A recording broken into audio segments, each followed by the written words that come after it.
এলিমেন্টটা spate এলিমেন্টটা দেখেন আমরা আরেকটা দেখেন বিআর মনে করেন সেম এটা কেটে দিলেন সামথিং মাঝখানে একটা স্পেস ইউজ করেন বিআর বিআর মানে হচ্ছে ব্রেক কন্ট্রোল দিয়ে reload then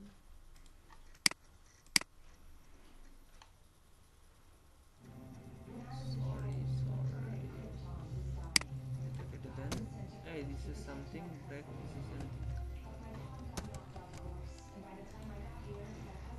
reload them and this is something which is it স্টেকে স্টেক আর পিটেকে যদি আপনি নিচে আসে দেখবেন এটার পরে একটা স্পেস প্রথম লাইনের নিচে একটা স্পেস খালি রেখে দ্বিতীয় লাইনটা আসবে আর যদি ব্রেক দেন তাহলে ওটার পরপরই একটা লাইন আসবে এটা হচ্ছে বিয়ারের কাজ বিয়ার সবসময় ব্রেকের কাজ ইউজ করা হয় অর্থাৎ একটা পর একটা নিচে আনতে চাইলে সরাসরি তখন আমরা বিয়ার ট্যাগটা ইউজ করবো